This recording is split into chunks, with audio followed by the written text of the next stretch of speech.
Mercalop. Seguramente no somos los únicos, pero sí los mejores para defender tus derechos. Mejores en atención, calidez y responsabilidad a tu servicio. Si se trata de atención personalizada, acude a Buró Jurídico Mercalop. José Mascote 914, entre Hurtado y 9 de octubre. Piso 3, oficina 302. Director General Abogado Pedro Merchán Miñán.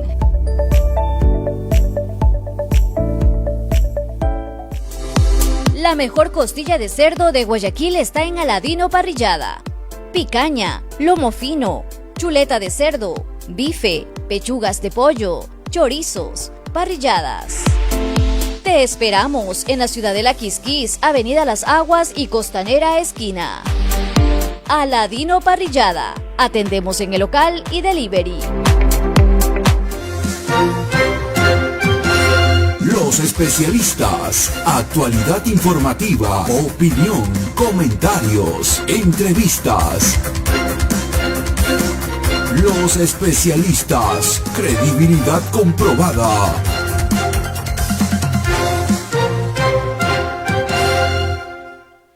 ¿Qué tal, amigos? Buenos días, un gusto saludarlos a través del programa Los Especialistas. Aquí estamos listos para empezar el programa de hoy, gracias a la gran alianza informativa digital, conformada por Quiero TV, Ecuador, San Borondón TV, Online, Fede Joya TV, Fuerza Deportiva Extreme y Radio Jama Visión, frecuencia 88.1 FM del Cantón Jama, provincia de Manabí y gran parte del sector costero. Hoy es jueves, hoy estamos 22, si no me equivoco, ¿no? Hoy jueves 22, Carlita, ¿cómo le va? La veo muy bien, la veo muy buenos días, muy guapa el día de hoy. Muchísimas gracias, muy buenos días a todos nuestros seguidores de Ecuador en directo y nuestro programa Los Especialistas. Pues hoy jueves 22, con mucho ánimo, con mucha fe de que las cosas mejoren, con nueva información, con nuevos invitados y con los temas que definitivamente de una u otra forma le interesan al Ecuador, le interesan a la ciudadanía, pues, y debemos informarnos como siempre. ¿Y cómo estamos con los seguidores? Muy bien, estamos cada día subiendo más en Facebook, en YouTube, en Instagram y en la página, pues casi 300.000 visitas cada mes. Eso es bastante, creo que tampoco es un pelo de cochino, ¿no? Bueno, por supuesto, no es ningún pelo de cochino. Oiga, ¿cómo están los estragos de la vacuna? Están bien, la segunda dosis me pegó un poquito, sí, pero bueno, ya estoy vacunada. Veo que la gente, de una u otra forma, el comentario de la alcaldesa de Guayaquil trajo un poco de conmoción, ¿no?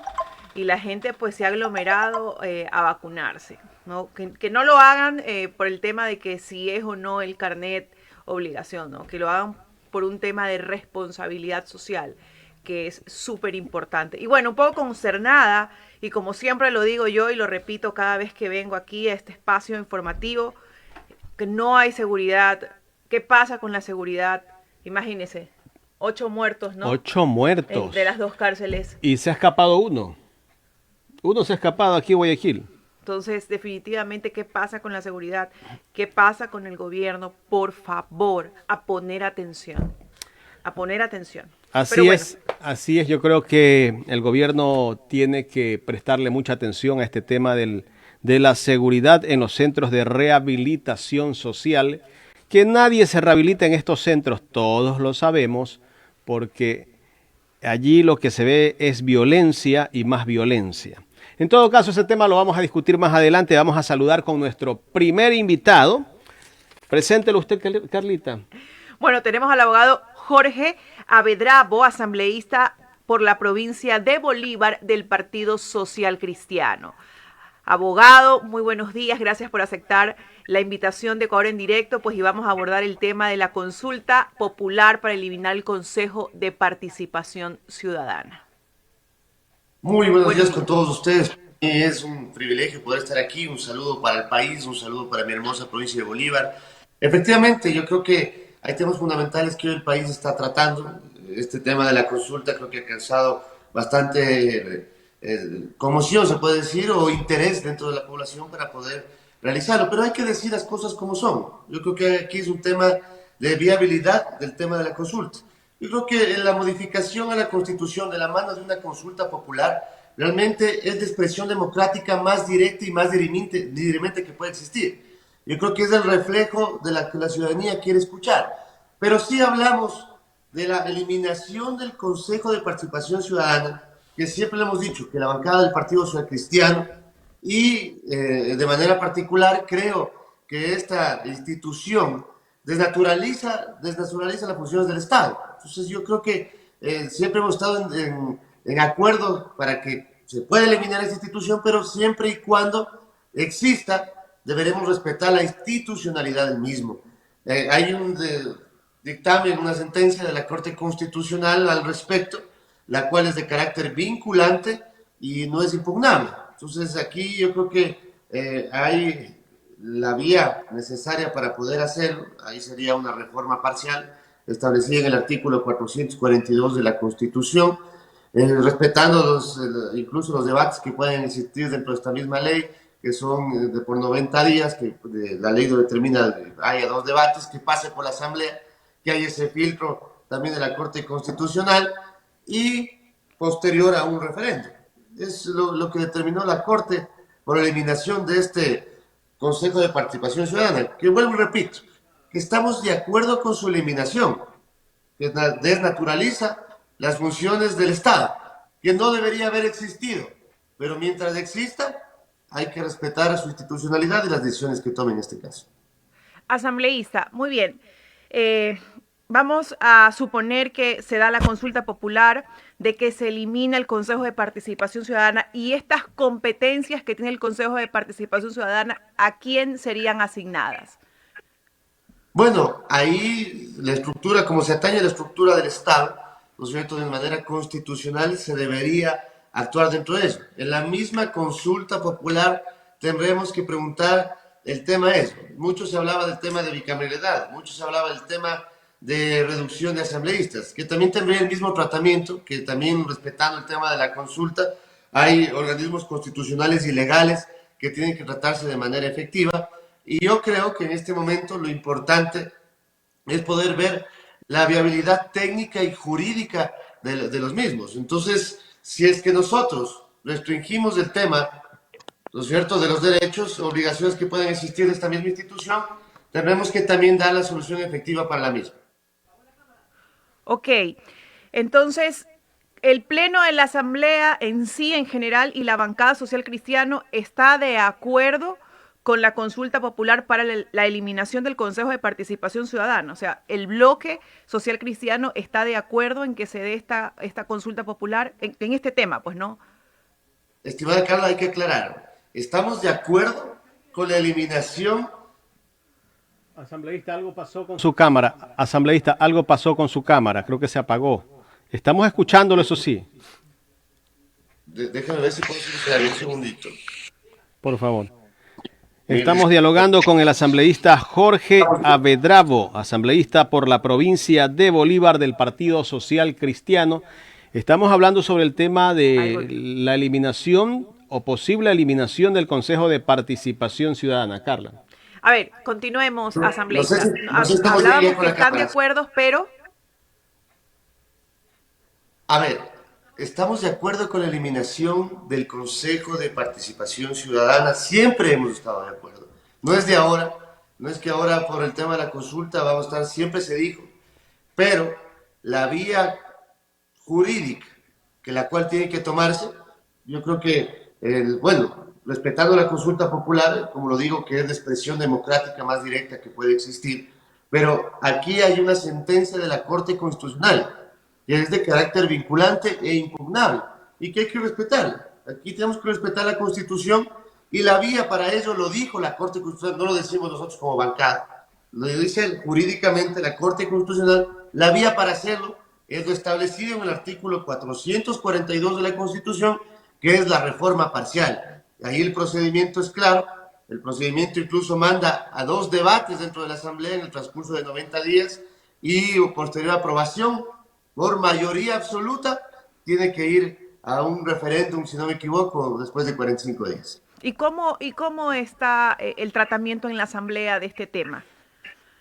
Bueno, es una consulta que todavía oficialmente no ha sido presentada. no podemos adelantarnos a algo que oficialmente no ha sido presentado, pero sí se ha hablado mucho del tema de la eliminación del Consejo de Participación Ciudadana y el tema de reducción de asambleístas. Y ahí yo creo que ahí la oportunidad, y decirlo también, si en el caso de reducción de asambleístas, también estaremos de acuerdo como bancada, pero mientras, siempre y cuando se respete el tema democrático, siempre y cuando se respete el tema poblacional y se respete también el tema de minorías. Yo creo que aquí es un tema fundamental. Si algunos creen que esa es la receta económica para salir, mejor dicho, de la crisis económica, la reducción de asambleístas, habría que analizarlo técnicamente, habría que profundizar ese asunto, si es que esa es la verdadera solución técnica para poder salir de la crisis económica que tenemos, pero también estaremos de acuerdo, pero mientras cuando se respete el tema poblacional y el tema democrático y popular que es elegido a través de ello. Yo creo que no puedo adelantarme ni decirle si vamos a estar de acuerdo o no con una consulta que no ha sido presentada formalmente, pero sí adelantarnos en estos dos puntos que han sido también menester de los medios de comunicación y a nivel del país. Asambleísta, ¿cuántos asambleístas quedarían si se plantea la reducción del número? Entiendo que la propuesta era que se tengan 70 asambleístas. Ahí la pregunta es si esos 70 van a reflejar el verdadero clamor popular. Yo sé que ahora, bueno, lo digo así, lo digo con mucha claridad. Si vamos a una consulta, ¿no es cierto?, para eliminar el número de asambleístas, obviamente va a tener una aceptación abrumadora. E incluso si se pide la eliminación de la asamblea, créeme que tendría la misma suerte, porque es un tema bastante popular y no es un tema de crítica, sino también damos la razón a la ciudadanía por la forma como se dio la anterior asamblea, por la forma de que se dieron las cosas, reparto de hospitales, diezmos, asambleístas destituidos, encarcelados, huidos, ¿no es cierto? Yo creo que siempre le hemos dicho, la credibilidad se recupera con honestidad y es el momento de demostrar eso, demostrar que esta asamblea va a trabajar sí en función de la gente, que va a legislar en función de la gente, que va a legislar lo que en verdad importa, lo que le está pasando ahorita a los transportistas, a los agricultores, a los educadores, a todos dentro del país y sacar leyes en beneficio de ellos. No estar a la cola con juicios políticos, no estar a la cola con temas de fiscalización importantes locales y nacionales, sino devolviendo eso. Pero sí, yo lo decía, algunos nos daban como la receta para la crisis económica, la disminución de asambleístas. La pregunta es, ¿será esa la receta? ¿Será que técnicamente estaríamos representados de una manera efectiva en cada una de las provincias? En mi caso, se eligen 3 asambleístas a nivel provincial. La solución será elegir un asambleísta en la provincia de Bolívar, en la pregunta. Yo creo que hay muchos aspectos, nosotros estaremos de acuerdo, mientras tanto se haga de manera técnica y se haga de manera respetando el nivel poblacional de cada uno de los sectores geográficos. Por supuesto, yo creería que pensar en que se elimina cierto número de asambleístas no es la solución del país. Pensar en que con eso nos vamos a ahorrar y vamos a resolver el problema del déficit fiscal tampoco. Nos fijamos en cosas que creo que no van a tener solución en la parte económica. Y crear otras instituciones tampoco, porque si hablamos de que van a reducir el número de asambleístas y se va a crear la Cámara bicameral, no sé cuál es el término que debe dársele, pero esto no va a ser la solución, asambleísta. Yo comparto el tema técnico-económico dentro del mismo, creo que es la solución, pero créanme que es una medida bastante popular, que es algo que va a ser preguntado, si es que fuera el caso pasado, como lo digo, el tema tanto de la Corte Constitucional como la reforma parcial, el tema de los debates de la Asamblea a través de un referéndum. Obviamente va a tener la votación abrumadora dentro de las urnas, pero yo creo que plantearle como una solución a los problemas que usted bien lo ha mencionado, yo tampoco lo considero. Yo creo que hay temas de fondo y de forma de las cuales tendrán que hacerlo y tendrán que hacerlo de manera efectiva. Y nosotros, como lo digo, no hay problema en poder estar de acuerdo. No hay problema de poder decir, sí, efectivamente, si es que esa es la solución, lo vamos a hacer. Pero si entremos a un análisis técnico, yo creo que aquí no es cuestión de solo decir las cosas y volvernos mediáticos. Y decir que una consulta popular fue planteada por el Partido Social Cristiano, y eso sí lo digo. La consulta popular fue planteada antes de elecciones incluso.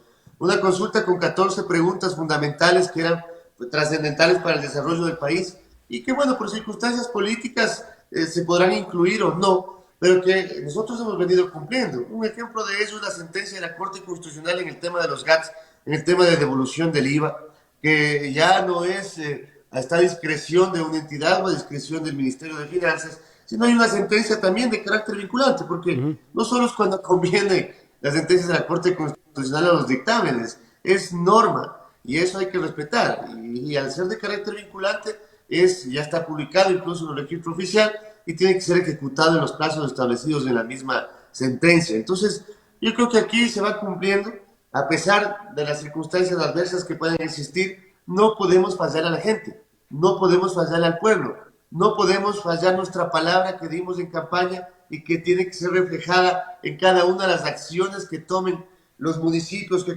son las prefecturas, las juntas parroquiales, en el caso de nosotros, los legisladores. Por eso hemos presentado, se va a presentar, mejor dicho, como bancada del Partido Social Cristiano, el proyecto de ley orgánica para asegurar la asignación oportuna de recursos, tanto permanentes y no permanentes, de los GATS. Asambleísta. Se anunció ya en ruedas de prensa. Para terminar el tema de la posible reducción del número de asambleístas, y entramos al otro tema al cual usted ya estaba anunciando. Me gustaría escuchar, yo no he visto un pronunciamiento oficial del gobierno de esta propuesta de reducir el número de asambleístas y la otra, la de eliminación del Consejo de Participación Ciudadana. Sé que en campaña lo propuso el presidente de la República, pero la semana pasada escuchamos fue a un asambleísta, a Fernando Villavicencio, que salió del Palacio de Carondelet y anunció en los exteriores del Palacio de Carondelet de que salía contento porque había hablado con el presidente de la República y que le había dado su palabra, a la cual se había comprometido en que va a hacer la consulta popular. No sé si el asambleísta Villavicencio es vocero del gobierno o tiene un cargo como de secretario ad hoc, por ahí le han dado ese cargo ad hoc. Entonces, me gustaría que en algún momento el gobierno también se pronuncie sobre esta decisión. Bueno, la consulta popular no es de un asambleísta, no es ni siquiera de los 137 asambleístas. La consulta popular es del pueblo ecuatoriano, de los agricultores, transportistas, de educadores, de todos. Es la consulta popular. Y ahí hay que decirle la verdad a la ciudadanía. El tema viable para poder consultarle al pueblo en este tema, esas dos preguntas, porque hay quiero ser reiterativo dentro del mismo, hay un tema de una sentencia, un dictamen de la Corte Constitucional. La vía para hacer eso es la reforma parcial enmarcada en la Constitución. Entonces hay que decir las cosas como son. No podemos nosotros ahorita, por un tema mediático, por un tema de quedar bien, decir dentro de esa perspectiva. Obviamente, como lo dije también, lo dije Carlos, el tema de poder nosotros anunciar un tema formal de una consulta que todavía no conocemos, que no sabemos del fondo de la consulta, que no sabemos qué preguntas van a ir incluidas, cuál va a ser el tratamiento, si pueden ir incluso directamente a través de una consulta popular. Pero en el caso específico del Consejo de Participación Ciudadana, ya hay esta sentencia, y en el tema de bicameralidad de igual manera. Asambleísta, finalmente, luego vendrá mi compañera Carla Aro, y para eliminar el Consejo de Participación Ciudadana que salió desde una constituyente, ¿no hay que ir a una asamblea constituyente para que se lo elimine? No. Y no queden tal vez ciertas dudas? Yo sé que hay diferentes aspectos, diferentes criterios jurídicos dentro del mismo. No es necesario una asamblea constituyente. Lo que es a través del artículo 442. ¿Qué determina el artículo 442? La reforma parcial. Que se enviará a la asamblea, que tendrá 2 debates al respecto, que tendrá un plazo de 90 días respecto a esos 2 debates, en los cuales se necesita mayoría absoluta. Dentro de este caso sería el tema de 70 votos, y posterior a ello se enviaría a un referéndum. Ese es el mecanismo que determinó, no lo dijo la bancada social cristiana del legislador Avedravo, sino lo determinó la Corte Constitucional, que es de carácter impugnable y es de carácter vinculante. No es que tenemos que inventarnos el agua tibia, no es que tenemos que decir, aquí tengo un criterio yo, aquí tengo otro criterio y otro. No, esto es una sentencia que tiene que ser tomada en cuenta, que está puesta en vigencia incluso ya hubo pues el pedido anterior, hubo la recolección de casi 300,000 firmas, hubo un pedido incluso ciudadano, puede pedirse desde 3 aspectos, ciudadanos, dentro de la asamblea o el mismo ejecutivo. Ya hubo una petición que no se dio paso dentro de ello y dijo, este es el tema de la vía que se tiene que tomar respecto a esta posición. ¿Qué esperamos? Que sea la posición de todos. Como lo digo, el Partido Social Cristiano siempre ha estado en acuerdo en que este consejo tiene que ser eliminado, pero sí recalcar que mientras exista hay que respetar la institucionalidad de las decisiones del mismo. Asambleísta, hay algo que no podemos negar y efectivamente que el tema de la consulta popular fue un pronunciamiento que se hizo público por parte del líder del Partido Social Cristiano, y no de ahora, sino desde hace mucho tiempo. Pero el tema de la consulta popular que plantean ciertos bloques o que se plantea en la Asamblea no solamente habla del Consejo de Participación Ciudadana y de los asambleístas, también habla de otras cosas importantes como plantear la retirada de Ecuador de la Convemar. ¿Ustedes conocen sobre estos temas que se plantean? También un tema importante sobre la minería en Manabí. Entonces, la consulta popular no solamente abarcaría estos dos temas, que sin duda son importantes, sino el resto de los temas. Ustedes como asambleístas de la bancada social cristiano ya han analizado el resto de los temas que podrían incluirse en la consulta popular. Se planteó durante mucho tiempo, como decía, incluso 14 preguntas fundamentales que eran como propuesta de campaña para poder salir dentro de esta perspectiva, que son importantes para el pueblo ecuatoriano, que no son importantes para un partido político, que ahí está incluido el tema de pescadores, de agricultores, que está incluido incluso, y lo digo, lo que se anunciaba también, el 50 años de prisión para los violadores de niñas menores de 14 años. Creo que todo el mundo va a estar de acuerdo, ¿no es cierto? Pero, como le digo, no podría yo oficialmente poder darle una versión del tema si no tengo una consulta la cual ha sido presentada oficialmente. Cuando tengamos dentro de eso, nosotros estaremos como bancada y como legislador también dando nuestra opinión respectiva dentro del tema. Usted hablaba de que posiblemente si existe una reducción de asambleístas serían 70 asambleístas. Esta reducción se ha hecho, o este posible número, por así decirlo, para ser más específico, ¿se ha hecho en base a algún estudio técnico, poblacional, de la cantidad de provincias, de ciudades que tenemos, o simplemente es un número que se ha dado así al azar? Tendría que preguntarle a quién propuso, ¿no?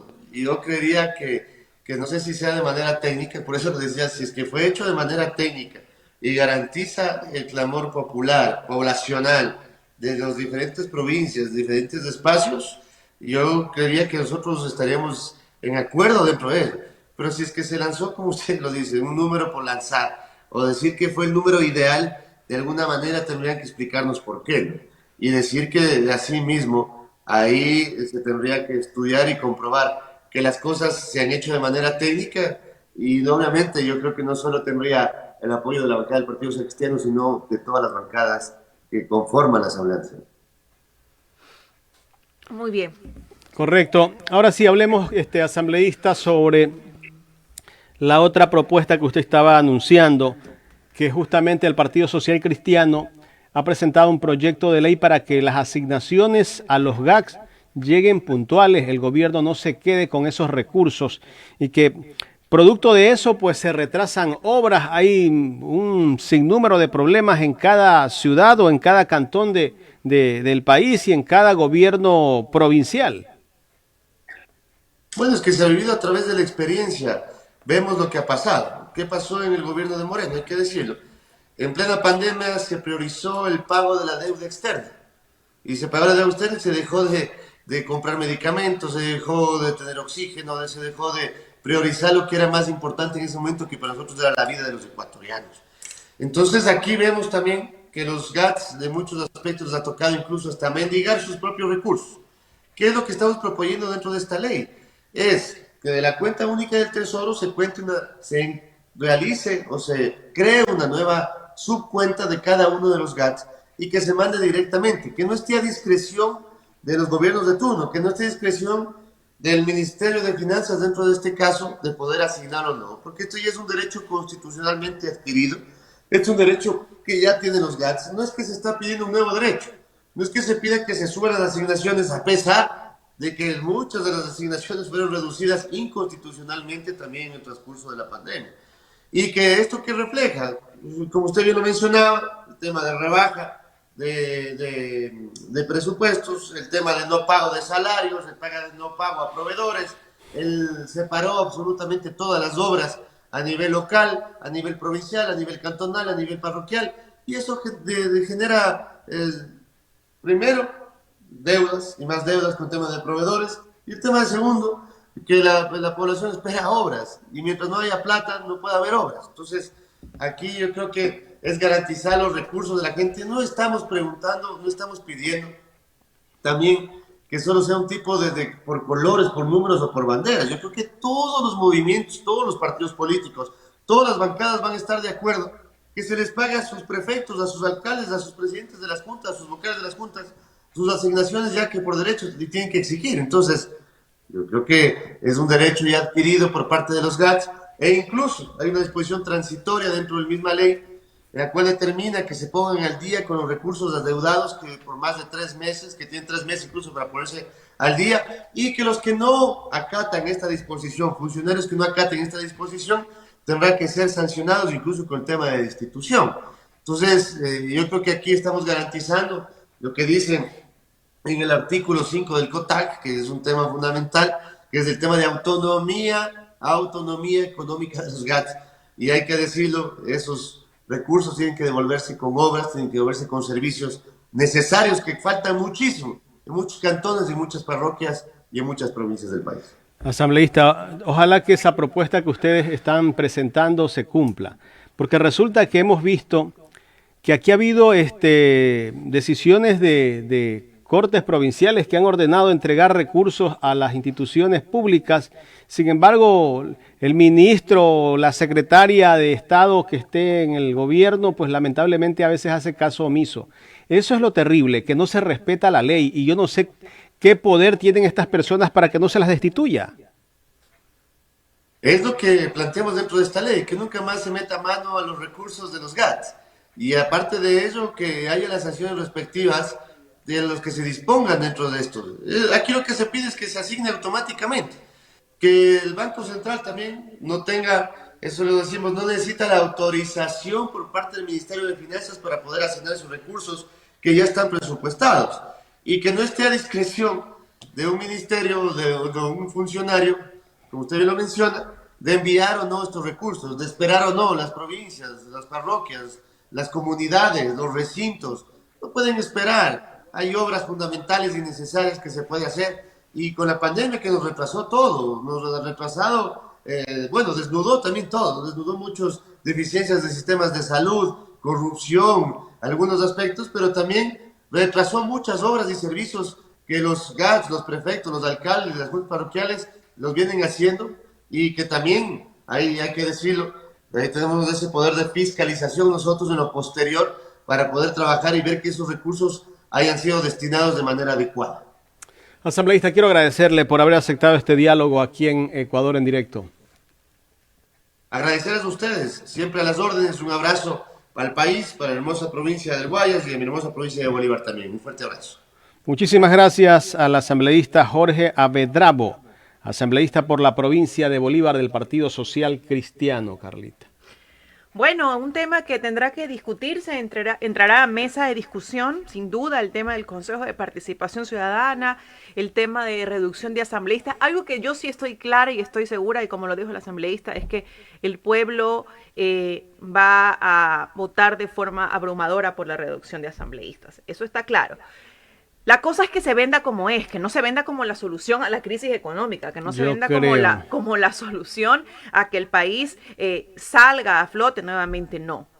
El hecho de que se reduzcan asambleístas tampoco significa que se va a acabar la corrupción dentro de la asamblea o de las instituciones públicas. Eso también hay que dejarlo claro. Es que si se elimina asambleístas, están pensando ya en crear una cámara bicameral. Y eso significa que vas a tener que hacer otro presupuesto, vas a gastar tal vez más porque estás creando otra institución. Es simplemente dividir el recurso que ya hay. Te lo aseguro, Carla, que van a hacer un presupuesto tal vez, no con reducir el número de asambleístas, tal vez vas a reducir una cantidad importante. No, acá van a crear un nuevo ente que va a necesitar más recursos, porque vas a crear, incluso tienes que crear hasta un edificio donde va a funcionar esa institución. Ahora, yo también quiero saber vamos a tener que saber cuáles son las competencias de cada uno de ellos, porque si reduzco el número de asambleístas y creo una cámara alterna, también es importante saber cuáles son las competencias de cada uno, ¿no? En el tema del Consejo de Participación Ciudadana también, ¿no? ¿A quién se le van a atribuir esas competencias? Es un tema complejo. Pero recordarle a la ciudadanía y al pueblo que la consulta popular tampoco se basa solamente en el Consejo de Participación Ciudadana y en la reducción de asambleístas. También hay otros temas muy importantes, como el ingreso del Ecuador a la Convemar y la salida del país de el tema de la minería, y también pues nos decía el asambleísta, pues no, otros temas más, como temas ya de carácter judicial, como el tema de las penas para la violación a menores de edad. La verdad es que hay que debatir muchísimo cada uno de estos temas para tomar la mejor decisión y no volver a lo mismo, ¿no? Porque viene un gobierno y resulta que quiere cambiar las leyes, que quiere cambiar la normativa, cada gobierno quiere ajustarse. Viene con nuevas ideas. ¿Y sabe cuál es el problema? Que la ley no hay una ley que a los gobiernos les indique que tienen que continuar ciertos parámetros de proyectos. Yo no sé para qué hay instituciones como el CEMPLADES que se dedican a crear los proyectos y que después de que se hace un proyecto viene otro gobierno y eso ya no sirve, vamos a hacer otro proyecto y vamos a cambiar todo lo que estábamos haciendo antes, ¿no? Esto viene de los intereses, ¿no?, del gobierno de turno. Ahora, tenemos una constitución garantista de derechos. El problema no es la constitución ni que no haya la ley, el problema es que no se aplica. El problema es que no se hace lo que se tiene que hacer. Pero bueno, en el transcurso del tiempo vamos a poder ver cuál es el suceso de esta consulta popular y si realmente se da o no. Correcto, vamos a saludar con nuestro segundo invitado. Le damos la cordial bienvenida al doctor Santiago Basabe. Él es politólogo, docente investigador de la Flaxo. Vamos a hablar sobre la coyuntura política, gobierno, asamblea. Seguimos con el tema político. ¿Cómo está, doctor? Un gusto tenerlo aquí en este espacio de Ecuador en directo. Bienvenido. Buenos días, un gusto estar con ustedes. Buen día. Buenos días. Gracias, doctor. A ver, doctor, me gustaría de entrada preguntarle qué se espera de la nueva ministra de Gobierno, Alexandra Vela, que es la que tendrá que manejar las negociaciones políticas dentro del gobierno con la asamblea. Bueno, creo que tiene un papel muy complicado. La ministra tiene que intentar generar cierta disciplina partidista en la coalición de gobierno que se ha formado ahora, que está integrada por Creo y varios legisladores independientes. Independientes es una expresión que es políticamente correcta, no para decirla públicamente, porque en realidad son otra cosa la gran mayoría de ellos. La gran mayoría, no todos, desde luego. Entonces, mantener esa coalición implica fundamentalmente redistribución de espacios de poder, eso lo sabemos. Y por sí mismo eso no me parece que sea algo tachable. Es algo, la política es negociación, es intercambio de poder, es compartir el poder. El problema es cuando eso no se lo hace públicamente, cuando no se dice que tales y tales asambleístas, por ejemplo, van a tener participación en la administración de tal sector en tal provincia. Si eso se lo haría de esa forma, me parece que no solo el gobierno, este o cualquier otro, porque este no es un problema del gobierno del señor Lasso, es un problema generalizado del país. Eso ayudaría a que estas alianzas duren más tiempo y exista corresponsabilidad entre el gobierno que ofrece los espacios de poder y las personas que los reciben. Desafortunadamente eso no sucede y luego tenemos los hospitales, tenemos los actos de corrupción que tanto conocemos ya.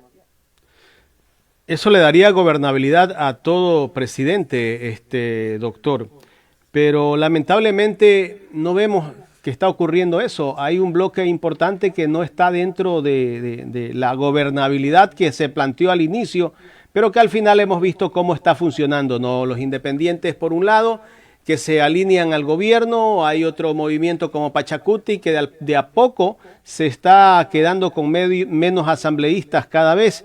Justamente ayer, si no me equivoco, anunció un nuevo asambleísta que se retiraba del bloque de Pachacuti. Sí, decía, el problema es un problema estructural del país, no es un problema de este gobierno. El problema tiene que ver con el sistema político y esencialmente con la excesiva permisividad que tiene el país para la generación de partidos políticos y de movimientos. por esa excesiva permisividad que se confunde erróneamente, se piensa que eso implica dar mayor democracia cuando es exactamente lo contrario. Tenemos legislaturas con 6, 7 partidos representados y ningún país del mundo que tenga 6 o 7 partidos en la asamblea es gobernable, ninguno, en ninguna parte del mundo. Entonces, el problema, insisto, no es del gobierno, es un problema estructural. El caso del segundo y tercer periodo del presidente Correa fue un caso absolutamente excepcional, que difícilmente se volverá a repetir. Y me refiero con excepcional en el sentido de que el color del partido del Ejecutivo del presidente sea mayoritario también en la Asamblea. Esa fue la única ocasión en los últimos 40 años que hemos tenido una realidad de ese tipo, pero de ahí en general lo que hemos vivido son presidentes con minorías legislativas y que tienen que verse volcados a generar este tipo de alianzas que implican intercambios y negociaciones políticas subterráneas. Ahora le pregunto yo, ¿hasta cuándo podrá durar esta alianza que hay entre varios partidos políticos que apoyan al gobierno y que de alguna manera veo que hay incomodidad de cierto bloque como el de Pachacutic, que no están de acuerdo con ciertas políticas de este gobierno? Hasta un par de meses antes de la elección seccional del 23, unos pocos meses antes de la elección de alcaldes, prefectos y concejales, seguramente esa mayoría o ni siquiera mayoría, ese bloque de gobierno va a empezar a tambalear porque todos van a buscar su propio espacio a nivel de las provincias e históricamente en el Ecuador, insisto, excepción sea dicha del segundo y tercer periodo de Correa, ser cercano al gobierno es el peor negocio, digámoslo así, en términos electorales. Entonces son alianzas muy coyunturales que se hacen y se deshacen con el paso de los avatares de la política. Bueno, al momento al gobierno le está yendo bien con el tema del plan de vacunación. Parece que va a cumplir esa propuesta que él hizo en campaña, los 9 millones en 100 días. Y de alguna manera el presidente ha subido su nivel de popularidad o de aceptación en el país. Sí, eso es cierto. Afortunadamente el país ha mejorado mucho en el tema de la vacunación. Se ha acelerado muchísimo.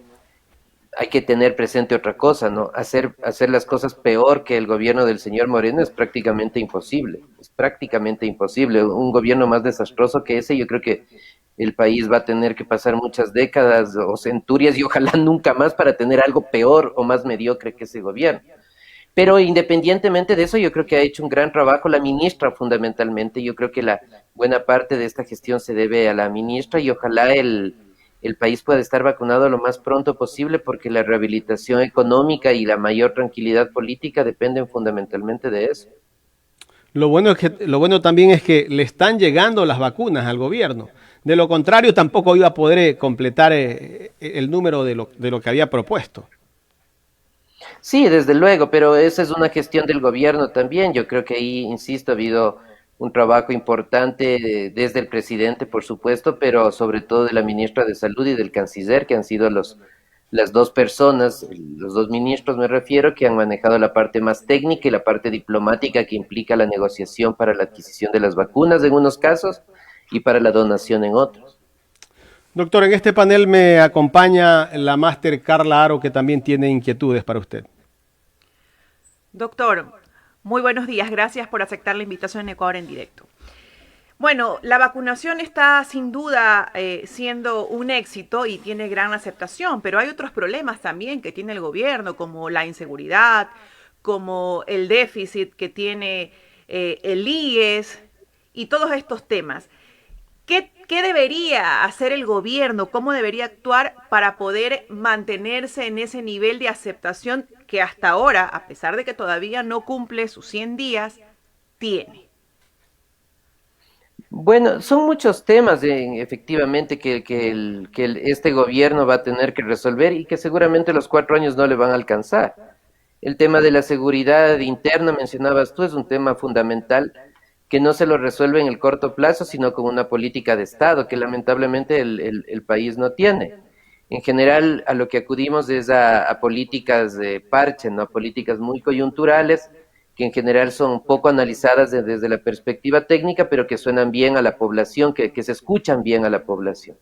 Ustedes hablaban hace unos momentos de los temas de la supuesta consulta o de la aparente consulta popular, que la gran mayoría son temas que suenan bien, pero que son absolutamente dañinos para el país. En el tema de la seguridad ciudadana ocurre lo mismo.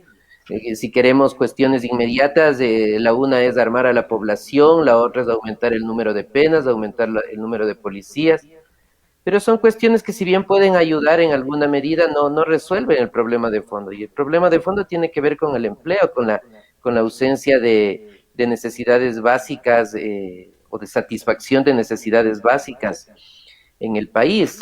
Entonces, yo creo, insisto, que eso desborda a este gobierno o a cualquier otro. Se necesita una política de largo plazo que lamentablemente el país no la ha tenido nunca.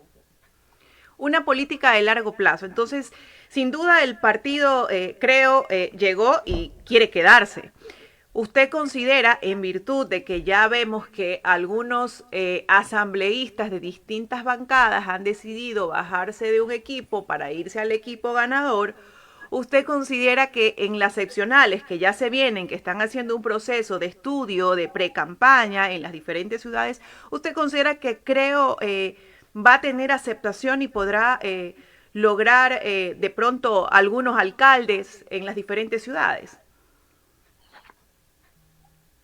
Eventualmente puede lograr algunos alcaldes, algunos prefectos, pero doy un paso atrás. Creo no es un partido político. Creo es una organización que vive y que pervive en función del presidente Lasso. Una vez que el presidente Lasso termine su periodo, creo está destinado a desaparecer tal cual o de forma similar a lo que fue el Partido Unidad Republicana del expresidente Durán Bazén. La gente de menos edad lo recordará menos. Fue un partido que se creó como una escisión del Partido Social Cristiano, única y exclusivamente para la candidatura del expresidente. Llegó con una fuerza electoral importantísima en la legislatura, recordará la gente de más edad, pero cuando existieron las seccionales, en ese tiempo los legisladores eran solo por 2 años, el bloque de legislativo se fue al piso, ¿no? Menos del 5% de la legislatura. Yo tengo la impresión que algo parecido le puede pasar a Creo, porque a lo largo de este tiempo yo no he visto, al menos de lo que se monitorea la política, que se hayan preocupado de generar una estructura, de generar bases, de generar liderazgos a nivel provincial, salvo algunas excepciones, algunas cosas sí tienen, desde luego. Pero visto como está, yo creo que no es un partido. En el Ecuador es difícil en conseguir estructuras medianamente consolidadas, algunas hay, pero creo, valga la redundancia, no es uno de esos casos. Ojalá tengan en mente la posibilidad de crear algo que vaya más allá de Guillermo Lasso y que pueda constituirse como una organización política que dependa más de las ideas que de las personas. Bueno, tienen 4 años para hacerlo, ¿no? Si quieren, podrían empezar a trabajar. Pero entonces, me corrige si me equivoco, lo que mantiene al partido, creo, es esa base estructural hecha en alianzas con el resto de los partidos. Es que ni siquiera tiene alianzas. Creo tiene un presidente con un grupo cercano de gente que colabora en el gobierno, me refiero a la Fundación Ecuador Libre, que tiene algunos espacios de poder, que tiene el apoyo más desde las ideas de un grupo pequeñito de lo que quedó de la democracia popular, más en Quito, más focalizado en la Universidad de las Américas, que tiene también algunos espacios de poder, algunos asambleístas que llegaron por Creo a lo largo de esta última década, que tienen algunos espacios, sea en la legislatura, o espacios claves en el gobierno. Pienso en Homero Castañer, por ejemplo, como viceministro de gobierno, pero no tienen mucho más allá de eso. O sea, y más allá de eso, en función de alianzas con otros partidos, son endebles. La alianza con la Izquierda Democrática, con Pachacutic, si es que existe una alianza además, son alianzas muy, muy coyunturales, muy puntuales. Su aliado natural en términos políticos, de ideas, me refiero, es el Partido Social Cristiano, pero más bien por ahí las tensiones están más, es lo que más se observa. Entonces yo creo que es una organización partidista electoral fundamentalmente, creo, y me parece, como decía, que difícilmente va a poder consolidarse, salvo que tenga ya un proceso de generación de cuadros que no se lo hace de la noche a la mañana, eso dura muchísimo tiempo, dura años y para eso hay que trabajar. Y a buena parte de nuestros políticos en general de todas las tendencias lo que menos les gusta es eso, les gustan las elecciones pero no trabajar por los partidos. Doctor, me gustaría consultarle a usted cuál es su criterio sobre el regreso de Ecuador al CIADI. Sabemos que hay muchos actores políticos del país que están en contra de esta decisión y peor que no ha pasado por la Asamblea. Bueno, el tema de la Asamblea fue zanjado por la Corte Constitucional. La Corte Constitucional ha mencionado que no es necesario pasar por la Asamblea Nacional y me parece que tratándose de una Corte Constitucional respetable con diversidad o pluralidad de posiciones políticas y que no responde a la chequera o al telefonazo como la anterior, como la cervecera, me parece que por ahí el tema está zanjado. Respecto en el otro aspecto, yo creo que el tema del CIADI se lo pone como un tema de discusión principal cuando es un tema accesorio. Y es un tema accesorio porque para que el CIADI llegue a funcionar en algún momento para el país, se requiere que exista inversión extranjera privada primero y que existan acuerdos primero y que exista la vocación de esa inversión extranjera de venir a dejar sus recursos en el país. Y eso es lo que no tenemos. Entonces me parece que la discusión es de eso. ¿Por qué la inversión no viene? Y la inversión efectivamente en parte puede ser, esta es una suposición nada más, puede ser que no haya venido antes por el tema del CIADI, pero puede ser que no sea por eso, sino por otras razones, entre otras, por ejemplo, la inseguridad jurídica que tiene el país, la posibilidad que tenemos cada día más notoria de alargar y alargar un proceso judicial con recursos, con instancias, con diferentes tipos de acciones legales, como en el caso del alcalde Yunda, por ejemplo. Entonces yo creo que ese tipo de cosas, esa inseguridad que tiene el país, es la que más afecta a la posibilidad de los recursos provenientes de afuera, que el CIADE como sí mismo, que es un tribunal fundamentalmente, uno de los elementos que la inversión extranjera pone en juego de cara a invertir o no en un país, en este o en cualquier otro. Con eso me quiere decir que tal vez regresar al CIADI no es que vamos a tener la inversión extranjera acá en el país. Porque si quisiera venir la inversión, viniera los recursos que están también afuera de los empresarios y de la banca, y más de 30.000 millones de dólares.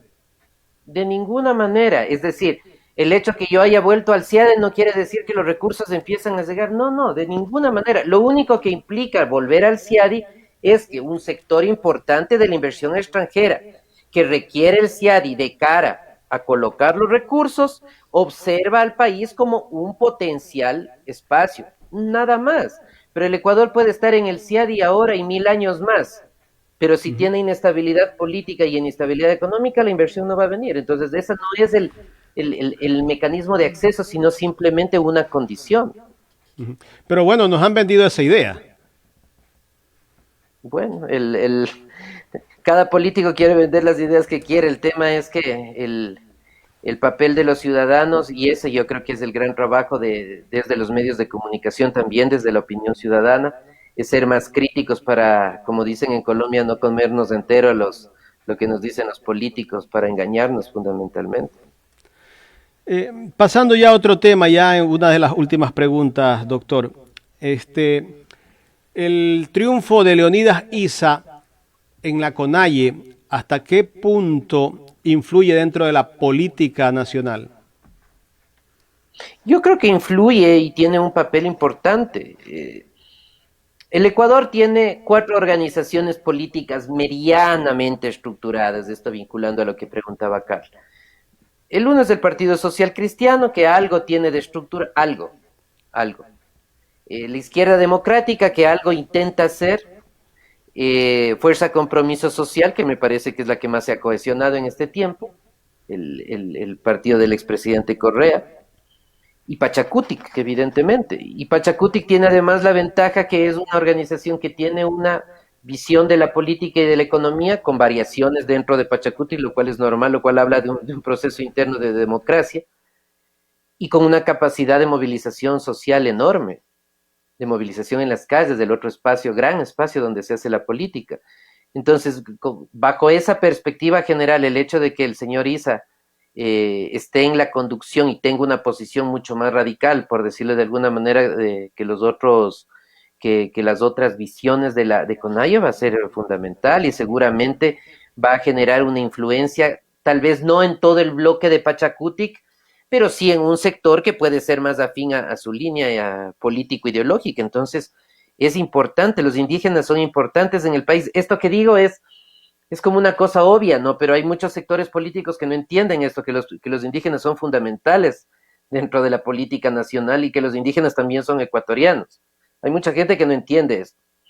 Y creo que Leonidas Issa es un actor político que a uno le pueda gustar o no gustar, eso es otra cosa, pero es parte del juego democrático, tiene que ser considerado, tiene que ser escuchado porque su capacidad de movilización y de influencia política es importante.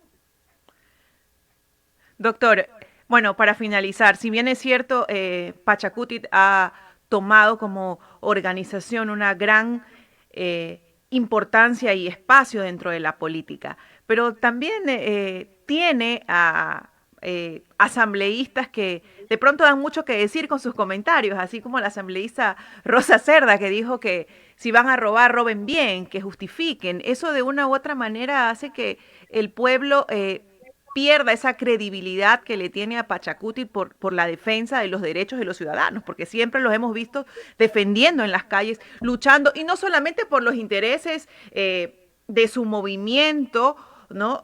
Sino por los intereses en general de la ciudadanía. ¿Cómo ve usted esto? ¿Usted piensa que Pachacutic, con el tema de la pequeña alianza, por decir así, o acuerdo que ha mantenido con el gobierno y por las diferentes cosas que está viviendo o haciendo dentro de la Asamblea, pierda un poco esa credibilidad? Bueno, Pachacutic es una organización que tiene diferentes posiciones políticas hacia adentro, que no depende electoralmente solamente de la gente, de la población indígena. Y en la Asamblea tú observas que hay gente muy orgánica, por decirlo de alguna manera, de Pachacutic, pero hay gente que también fue cercana a Pachacutic y llegó a la Asamblea. Entonces, eso permite observar estas distintas posiciones políticas. Y esto tiene que ver con esta desafortunada declaración de la asambleísta, que no es algo que es absolutamente injustificable, el roben, pero que no me acuerdo, que no se den cuenta, alguna cosa así es la segunda parte. Pero yo voy a colocar un tema que es políticamente incorrecto, pero que creo que vale la pena. Ahora tenemos esta crítica al asambleísta por haber dicho esto, y que es una crítica justificada de todos los sectores, pero yo creo que vale la pena que esto lo pongamos en contexto con esa frase ampliamente difundida en el país, ampliamente difundida, y que dice que el político no importa que robe con tal de que haga obra. Si tú comparas en lo de fondo, las dos expresiones son lo mismo, son exactamente lo mismo.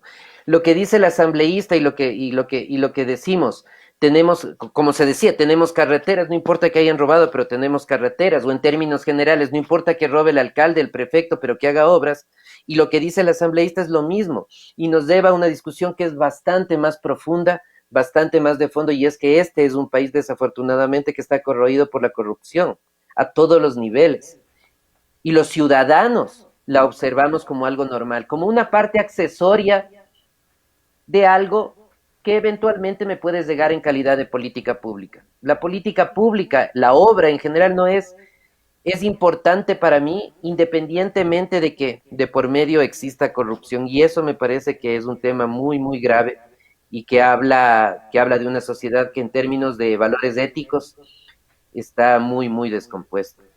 Bueno, entonces hablamos de que hay que trabajar en la parte ética y moral de los ciudadanos, ¿no? Y no de ahora de los que ya estamos crecidos, sino desde la educación inicial, ¿no? Efectivamente nos estamos criando con esa percepción y siendo tan común el escuchar que robe, que haga, que si salió, si no salió, si fue bueno, si fue malo. Efectivamente es así. Bueno, queremos agradecerle, doctor, por habernos permitido conversar con usted sobre estos temas tan importantes, Jaime. Muchísimas gracias, doctor Santiago Basabe. Gracias a ustedes, siempre un gusto y buen día. Gracias al doctor Santiago Basabe, politólogo, docente, investigador de la Flaxo. Hemos hablado sobre la coyuntura política, gobierno, asamblea, bueno, en fin, hemos hablado de todo un poco. Y me dejó ahí algo ahí parpadeando, ¿no? El tema de que creo no tiene una estructura Bueno, fuerte, ¿no? Todos lo sabemos, ¿no? Pero más allá de eso, de que no tiene una estructura fuerte, ¿será que la figura simplemente del presidente Lasso va a terminar cuando él termine su periodo y va a terminar con Creo? Si no hay otro líder que tome la batuta en este movimiento, partido político, creería yo que tal vez va camino a desaparecer, como lo dijo el doctor Santiago Basabe. Yo creo que el tema de las seccionales va a ser sumamente importante, porque de ahí se van enquistando esas pequeñas fuerzas, ¿no? Que va a permitir, en Hay este que caso, ver cómo llega a las seccionales el gobierno. que puede permitir que Creo de pronto se fortalezca si es que, como usted dice, no llega a tener mayores posibilidades dentro de las seccionales. Definitivamente. Dependiendo la labor del presidente de la República y la situación del país. Mire que estamos en medio de una pandemia. Los gobiernos que entran en estos meses o en este año no les va tan fácil o no les va a ir tan fácil. Así es. Recuerde que aquí en el país hay una desesperación de los ecuatorianos que no tienen trabajo. La delincuencia cada día sigue ganando terreno, la violencia. Ayer mismo en las cárceles tanto de Guayaquil como La Tacunga, hay una gran cantidad de personas que han sido asesinadas. Bueno, todo eso nos indica también cómo está el país. La descomposición social que tenemos definitivamente. Por mucho esfuerzo que haga el gobierno. Bastante. Por mucho esfuerzo que esté haciendo el gobierno. Pero no tiene la varita mágica para cambiar, pues para que de la noche a la mañana todo el mundo tenga trabajo. Bueno, es que necesitamos cambios de fondo, no de forma, que era específicamente lo que hablábamos con el doctor Santiago Basabe, ¿no? Necesitamos cambios de fondo, no de forma, y no le va a alcanzar al gobierno 4 años para hacerlo, pero sí es importante pues que trate de tomar las medidas que cambien esto de fondo, no solamente de forma, solamente para tapar ciertos huecos y para ganar la popularidad que obviamente querría cualquier gobierno. Mira, que ya tienen un problema en este momento, que aunque no viene de este gobierno, esto viene del anterior gobierno, el tema de los maestros, la huelga de hambre que hay de los maestros, que algunos no le paran mucha bola, pero esto va ganando espacio cada vez y cada que pasan los días. Ya vemos que hoy hay un cacerolazo, no se ha aprobado esa ley orgánica de educación intercultural. Entonces todas estas cosas yo creo que son problemas que no los puede resolver el presidente que tenemos desde hace 1 mes y medio, porque viene desde hace mucho antes. Definitivamente es muy lamentable. Había un lema, ¿no? Del gobierno del economista Correa, si no me equivoco, que decía la profesión de las profesiones, ¿no?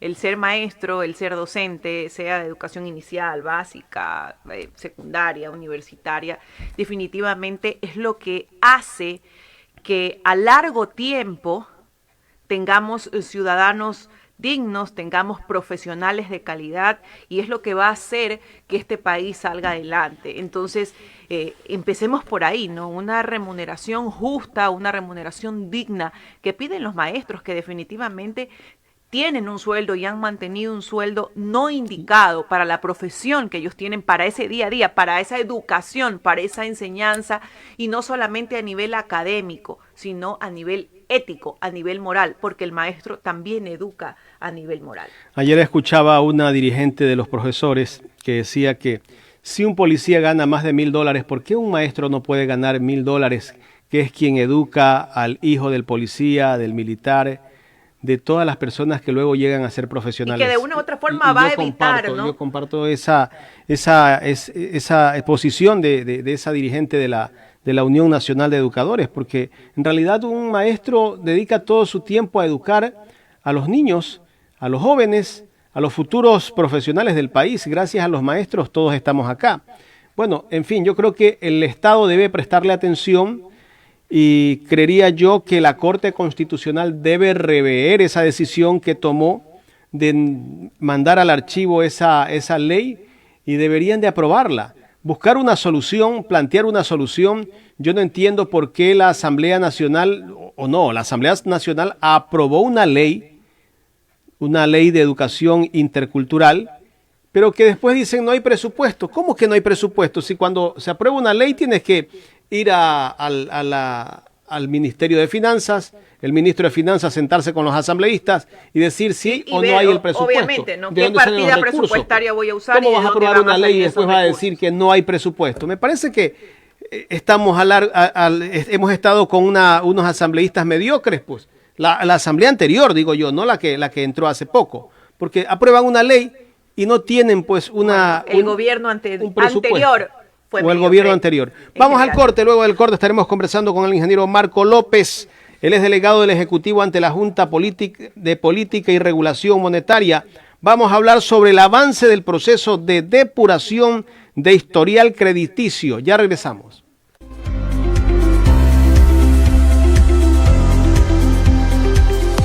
La mejor costilla de cerdo de Guayaquil está en Aladino Parrillada. Picaña, lomo fino, chuleta de cerdo, bife, pechugas de pollo, chorizos, parrilladas. Te esperamos en la Ciudadela Quisquís, Avenida Las Aguas y Costanera Esquina. Aladino Parrillada. Atendemos en el local y delivery. Jama Visión. Escucho Radio Jama Visión, la original 88.1 FM. Radio Jama Visión, la original 88.1 FM. Yo escucho Radio Jama Visión 88.1, la original.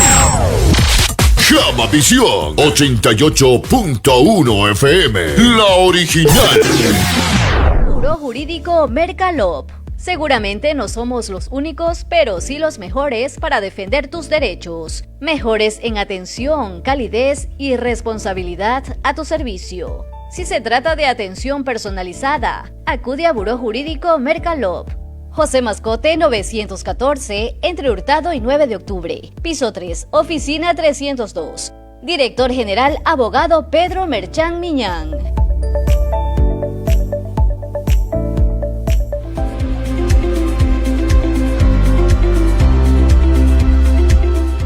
Estamos de vuelta en el programa Los Especialistas a través de Ecuador en directo y la gran alianza informativa digital conformada por Quiero TV, Ecuador, San Borondón TV, Online Fede Joya TV, Fuerza Deportiva Stream y Radio Jama Visión, frecuencia 88.1 FM del Cantón Jama, provincia de Manabí y gran parte del sector costero. Bien, bueno, hemos entrevistado ya a varios de nuestros invitados, como el abogado Jorge Avedrabo, asambleísta del PSC, el doctor Santiago Basabe, él es politólogo que justamente hace algunos minutos terminó la entrevista, y ahora viene el ingeniero Marco López y después vendrá el doctor Jorge Acosta, expresidente del Tribunal Supremo Electoral. Carlita, tenemos algunos mensajes que están escribiendo nuestros amigos seguidores de Facebook y los de YouTube, los que están conectados también al canal de YouTube de Ecuador en directo. Y no se olvide también que nos puede escuchar por la página www.ecuadorendirecto.com. Johnny Macay dice: saludos, excelente programa diario. Ojalá puedan informar diariamente de las competencias de nuestros representantes en los Juegos Olímpicos de Tokio. Éxitos para ellos. Por supuesto, mucho éxito para esos gladiadores, esos atletas que nos representan desde este día jueves. Mañana, mañana, digo, desde hoy se inauguran los Juegos Olímpicos en Tokio 2020 más 1, porque no pudieron cambiarle el año por el tema de la inversión que había en toda la promoción publicitaria. Bueno, en fin, saludos también para Isaac Garrido, dice buenos días, excelente información. Raúl Villamar dice buenos días, excelente información y muy buena conducción por parte de la licenciada Carla Aro. Bueno, ahí están las flores para Carlita. Gracias. Gracias. Bien, ahora sí vamos a saludar con nuestro siguiente invitado, el ingeniero Marco López.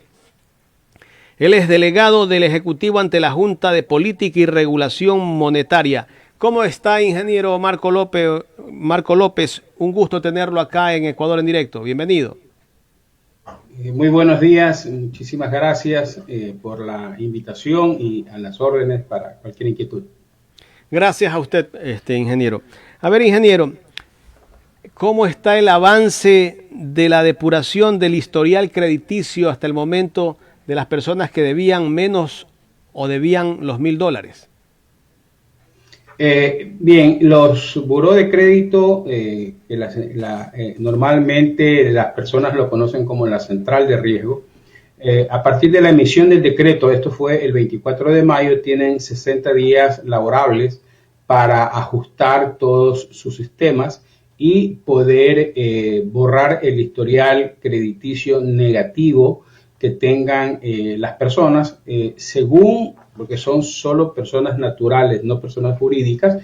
Las personas naturales, según los distintos límites que establece el decreto y que en gran parte lo replica la regulación de la Junta de Política y Regulación Monetaria y Financiera. ¿Cuántas personas estaban dentro de esta lista, ingeniero? Alrededor de 1.750.000 personas más o menos. Son las personas que estarían en el universo a ser considerados para este tratamiento especial, ¿no? Porque es un tratamiento especial y es un tratamiento puntual, no es un tratamiento que va hacia el futuro. Yo creo que ese es hay varios puntos que deben quedar claros en todas las personas que nos escuchan respecto de cómo funciona este tema, porque podrían generarse confusiones o podrían generarse expectativas que realmente no las permite el decreto por razones obvias, pero que muchas personas tienen alguna expectativa que no es la correcta. Ahora, hay gente que el día que anunció este decreto del presidente de la República, celebraba porque pensaban que los habían eliminado de la deuda, que ya no iban a pagar más, pues no. Solamente se lo saca del buró de crédito. ¿Es así? Así es. No, esto no es una condonación de deuda. Lo que se hace es borrar de su historial crediticio esas deudas impagas que tienen o la parte impaga que tengan de la deuda al 24 de mayo que se emitió el decreto. Si usted entra dentro de los límites en junio o en julio o hasta agosto, que el 16 de agosto más o menos, si mal no hago las cuentas yo, de los 60 días laborables deberían estar borrados del historial crediticio, obviamente ya no forman parte de este decreto. Okay. Son quienes al 24 de mayo tenían hasta $1,000 de deuda total y de eso hay 3 límites. ¿Cuánto podían tener en vencido en bancos y cooperativas del segmento 1 y 2? En cooperativas del segmento 3, 4 y 5 y en casas comerciales que dan crédito sin que esa sea su función principal. Ingeniero, ¿estas personas que salen de ese buró de crédito ya son objeto de nuevos créditos? Efectivamente. Yo hago una comparación con un alumno o con el alumnado, que de repente todos se enfermaron y los llamaron a tomar un examen y pues sacaron varios rojos en las materias y eso los bajó de nivel como estudiantes. Acá todavía vivimos de la calificación, ¿verdad? Entonces los bajó de nivel como estudiantes. Uh-huh. ¿Qué es lo que se hace? Dice, mira, en realidad todos estaban enfermos, vamos a hacer una cosa puntual en esta vez. Vamos a quitarle los rojos de la libreta y dejarle solo los azules. Con lo cual, inmediatamente suben de puesto, suben de posición estos estudiantes y tienen una mejor ubicación como estudiantes. Lo mismo pasa en el buró de crédito. El buró de crédito lo que hace es que un mal comportamiento crediticio vaya perdiendo puntos y por lo tanto va disminuyendo en la escala de sujeto de crédito. Al borrarse el historial negativo, lo que sucede es que sube en el escalafón del historial crediticio y por lo tanto puede tener acceso a nuevos créditos y puede tener acceso a refinanciaciones, reestructuraciones. La idea es que evidentemente haya un esfuerzo entre el sistema financiero que está compuesto por banca pública, banca privada, cooperativas, mutualistas y también las casas comerciales que han dado crédito y los clientes, de tal forma que lleguen a acuerdos respecto de lo vencido y lo no vencido, obviamente tendrán que ir pagando de manera puntual, ¿no? Porque si repiten la misma historia de que lo no vencido, los azules que quedó en la libreta, los convierten en rojo, ya se quedan en rojo.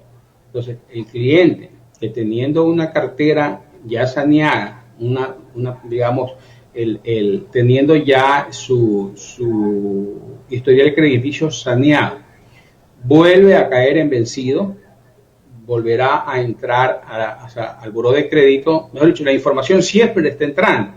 Lo que va a suceder es que volverá a caer en los niveles de calificación y por lo tanto volverá a estar en puestos como sujeto de crédito a quien no le interesa dar crédito. ¿Okay? La calificación de sujeto de crédito es una calificación que no es discriminatoria, porque mucha gente dice, oye, es que hay una discriminación. No. Si a usted lo quieren contratar para que haga muebles, lo normal es que le tomen una prueba. Si el tema está mecanizado, probablemente le van a hacer una prueba a ver si es que usted sabe manejar sierras circulares, si sabe manejar una caladora, si sabe manejar un tupí, en fin. Y el que saque una mejor calificación estará más opcionado para entrar al trabajo que están requiriendo. Lo mismo pasa con el sujeto de crédito, ¿no? Yo solicito un crédito y me revisan mi historial crediticio. ¿Quién tiene más probabilidades de que le den un crédito? Aquella persona que ha pagado puntualmente sus créditos y aunque hayan sido pequeños los créditos, acá no importa el monto, esto es algo importantísimo, no importa el monto del crédito. Si usted sacó en una casa comercial un ventilador a 12 meses y por ese ventilador usted tiene que pagar $5 mensuales, si usted pagó los $5 mensuales, tiene la misma calificación que alguien que haya prestado $2,000 para comprarse un televisor de no sé cuántas pulgadas y que le tocaba pagar $150 mensuales y pagó los $150 mensuales puntualmente. Los dos van a tener la misma calificación porque los dos se comportaron bien con el crédito. Entonces, las personas a veces piensan, no son $5 nomás, me atraso. Eso va generando una mala calificación en el crédito. Por lo tanto, lo que se está haciendo es mejorar ese nivel de tal manera que la gente pueda despegar nuevamente. Ingeniero, muy buenos días. Carlaro le saluda. A ver, para puntualizar un poco ciertos temas. Ok, salí de central de riesgo. Yo como ciudadano sé la deuda que adquirí.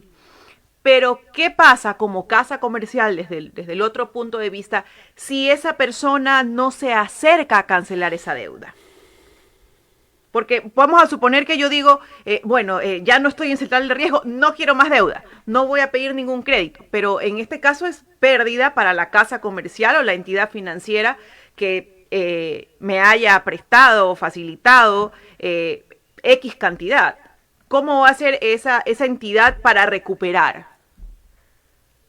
A ver, existen dos posibilidades. La una, efectivamente, que alguien haya pedido un crédito de cualquier electrodoméstico y la totalidad de la deuda está vencida. Entonces, me borraron ese historial. efectivamente la señora va a aparecer como un cliente que no ha tenido créditos, que no ha tenido ningún historial crediticio, porque se le borró el historial crediticio. Eso del 1.700.000 personas son más o menos 145.000 personas las que estarían en esa situación. No es el 1.700.000 personas. Entonces, esas 145.000 personas, efectivamente, muchos de ellos están en montos bajos. Allí las empresas tendrán que seguir haciendo el esfuerzo de cobrar esa cartera, ¿no? O la persona, obviamente, si es que tiene intención de ser un buen pagador, lo que va a tratar siempre de arreglar y limpiar su nombre. Esto es importante. En el mundo del crédito, uno siempre debe tener un nombre limpio, para poder tener crédito en el momento en que uno lo requiera con urgencia. Uno puede tener facilidad de acceso al crédito. Pero si tiene ese comportamiento, en el siguiente crédito que él logre conseguir, está bien, la casa comercial perdió el valor de ese electrodoméstico, pero la persona en el siguiente crédito, igual por su carácter, igual va a quedar vencido y se volverá a marcar el cliente vencido, ¿no? Ok, entonces ahora me voy desde el otro lado. Yo mantengo una deuda con X entidad, vamos a suponer de $500, y voy a aplicar a un crédito. Obviamente, como ya no estoy en el buró de crédito, estoy limpio y podría aplicar. Pero en ese momento me va a reflejar que yo tengo una deuda aún con otra entidad, ¿o no? Sí, claro. En ese momento le va a decir en el buró de crédito, le va a decir que usted tiene una deuda con otra entidad. Lo que no le va a decir es que esa deuda está vencida. Ahora, en realidad, lo que se obtiene, eso sucedería si es que las personas comienzan a pedir el historial crediticio de cada uno. Pero normalmente lo que sucede es que cada uno de nosotros que tengamos una tarjeta de crédito, que hayamos pedido un crédito en una casa comercial o en un banco o en una mutualista, ya tenemos un historial crediticio. Y por nuestro comportamiento crediticio tenemos una ubicación dentro de la central de riesgo. Entonces lo que hace es digitar usted la cédula de identidad. Quienes tienen acceso a eso, que son las instituciones que dan crédito, usted registra la cédula y va a salir la ubicación que tiene, el puntaje que tiene esta persona, y por lo tanto usted ya lo ubica en qué nivel crediticio está. Si quiere averiguar más sobre la persona, evidentemente va a poder entrar a ver cuáles han sido los créditos que tiene y obviamente no le va a aparecer la parte vencida, pero va a saber que tiene deuda en otro lado. Es importante siempre saber qué deuda tiene en otro lado, porque con eso yo calculo la capacidad de pago que alguna persona tiene. Si no, lo que voy a hacer es dar un sobreendeudamiento. Ingeniero, ¿y cuál ha sido la posición de las entidades financieras o comerciales ante este decreto? Hemos tenido toda la colaboración de las entidades financieras. No hemos tenido ninguna reacción negativa respecto de este tema, porque obviamente algo tenemos que hacer para sacar al Ecuador adelante. Como dice el presidente, pues este es un Ecuador que lo tenemos que hacer entre todos. Pero hacerlo entre todos no implica solamente el sacrificio de las entidades financieras o de las casas comerciales, sino también de todos nosotros como personas naturales de cumplir con nuestras obligaciones, y sobre todo de ir aprendiendo las lecciones, ir tomando en cuenta las lecciones aprendidas durante toda esta pandemia, que todavía obviamente no hemos salido de la pandemia, pero ya las expectativas de poder estar un poco más tranquilos con el programa de vacunación, evidentemente son distintas en este momento en el país de las que teníamos antes del 24 de mayo. ¿No? En este momento las expectativas de que probablemente 10 millones de ecuatorianos estemos vacunados hasta agosto son expectativas distintas, pero pues bien, aprovechemos que esas expectativas han cambiado y colaboremos todos en poder sacar el país adelante.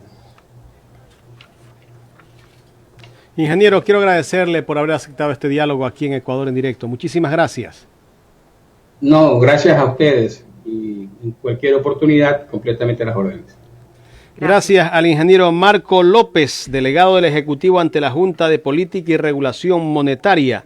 Hemos hablado sobre el avance del proceso de depuración del historial crediticio. Bueno, y qué bueno, ¿no? De verdad que nos depuró algunas dudas que teníamos y estoy seguro que la ciudadanía algunos también pensaban tenía. que no tenían que pagar. Algunos ¿no? pensaban que no tenían que pagar. Algunos celebraron ese día, Carla, le cuento. Algunos se fueron. No, pero aquí lo dijimos, ¿no? Recuerda que lo dijimos. Sí, aquí lo dijimos, pero algunos se fueron hasta de chupitos ese día, celebrando porque ya decían que no iban a pagar la deuda. Así que no celebren. Así que vayan ahorrando también ese billetito que tienen que en algún momento pagarlo. Porque cuando quieran hacer otro crédito, igual va a reflejar que tienes una deuda pendiente. Y que no eres buen cliente. Que no eres buen cliente. Y bueno, pues ya nos explicó el ingeniero Marcos López básicamente todos estos puntos que de pronto quedaban en el aire, ¿no? Simplemente fue un boom y se dijo, ya no estoy en central de riesgo y definitivamente no estoy en central de riesgo, pero mantengo la deuda. Ahora, Carla, y tampoco es que tú haces un crédito ahora de $1,000 y ya no lo vas a pagar porque no te va a afectar. No. Eso fue hasta cierta fecha cuando se emitió el decreto del presidente Guillermo Lasso. Los que piensan que no van a pagar, que hicieron un crédito de $1,000, pues vayan ahorrándose ese billetito para que comiencen a cancelarlo. No es que dejan de pagar, tienen que pagar. Y con lo difícil que está la vida, imagínese. Cada día más difícil. Sí, por supuesto que sí. Bien, vamos a hacer un corte.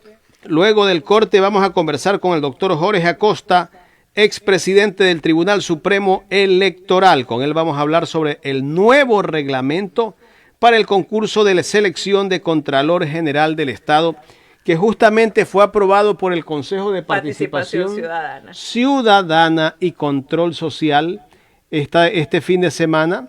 Creo que fue el domingo, si no me equivoco, que aprobó el Consejo de Participación Ciudadana y Control Social. Vamos al corte y luego del corte estaremos dialogando con el doctor Jorge Acosta. Ya regresamos.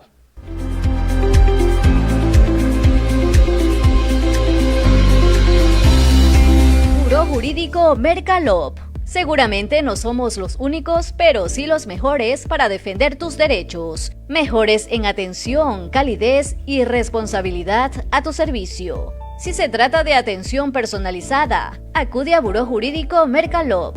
José Mascote 914, entre Hurtado y 9 de octubre. Piso 3, oficina 302. Director General Abogado Pedro Merchán Miñán.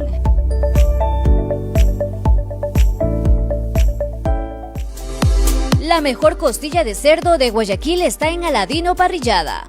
Picaña, lomo fino, chuleta de cerdo, bife, pechugas de pollo, chorizos, parrilladas. Te esperamos en la Ciudadela Quisquís, Avenida Las Aguas y Costanera Esquina. Aladino Parrillada. Atendemos en el local y delivery. Buró Jurídico Mercalop. Seguramente no somos los únicos, pero sí los mejores para defender tus derechos. Mejores en atención, calidez y responsabilidad a tu servicio. Si se trata de atención personalizada, acude a Buró Jurídico Mercalop. José Mascote 914, entre Hurtado y 9 de octubre. Piso 3, oficina 302. Director General Abogado Pedro Merchán Miñán.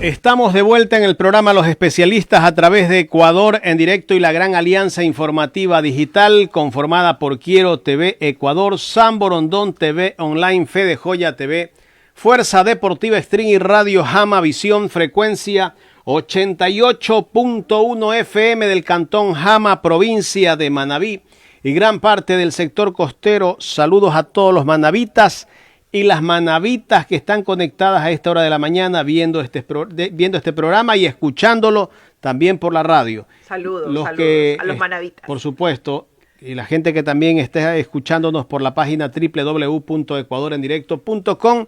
Muchísimas gracias a todos y todas. Me confirma, Jorge, si tenemos al siguiente invitado, al doctor Jorge Acosta. En cualquier momento vamos a tener al doctor Jorge Acosta, expresidente del Tribunal Supremo Electoral. Con él vamos a hablar sobre el nuevo reglamento para el concurso de selección de Contralor General del Estado. Bien, ya lo tenemos. Creo que ya tenemos al doctor Jorge Acosta en pantalla. Dele la bienvenida al doctor Acosta. Doctor Acosta, muy buenos días. Muchísimas gracias por atender esta invitación aquí en el programa Los Especialistas de Ecuador en Directo. Buenos días, un saludo para ustedes, muchas gracias, y también les saludo a su importante audiencia. Muchísimas gracias. Doctor, hay un nuevo reglamento para el concurso de selección de Contralor General del Estado, y usted sabe que en estos últimos meses el tema de la Contraloría ha estado en el ojo público.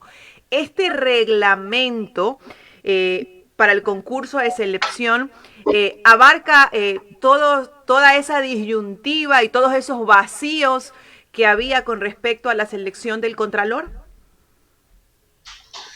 Bueno, realmente un reglamento no va a suplir los elementos más importantes, las condiciones más importantes que debe tener un ciudadano para desempeñar tan dedicadas funciones, ¿no es cierto? Como por ejemplo la honradez, la probidad, la ética, la moral, las buenas costumbres, el alejamiento del dinero mal habido.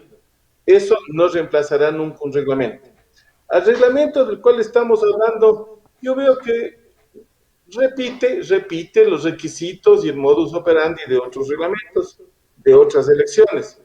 Es decir, caen los mismos lugares comunes exactamente. Y es por eso que muchas personas que podrían terciar se alejan de la participación de estos concursos porque es evidente que están claramente direccionados hacia las conveniencias de los partidos y movimientos políticos que se hayan representados en el Consejo Nacional de Participación Ciudadana y Control Social, que desgraciadamente no es un organismo objetivo y liberado de la disciplina partidista o de organizaciones político-democráticas. Ahí está el problema. Lo único bueno que veo que ya se ha cortado, digámoslo así, es la omisión, ya no tomar el examen oral, porque ahí estaba también otra de las grandes trampas, ¿no es cierto? Por ahí había alguna persona, y no solamente en concurso para Contralor, sino también para otras autoridades, alguna persona que sacaba deficientes calificaciones en las pruebas prácticas, en aquellas de conocimientos, etcétera, etcétera, pero la corregían con una puntuación en el examen oral, que siempre es sujeto a una calificación, a una interpretación absolutamente subjetiva de cada uno de los jueces, entre comillas, ¿cierto?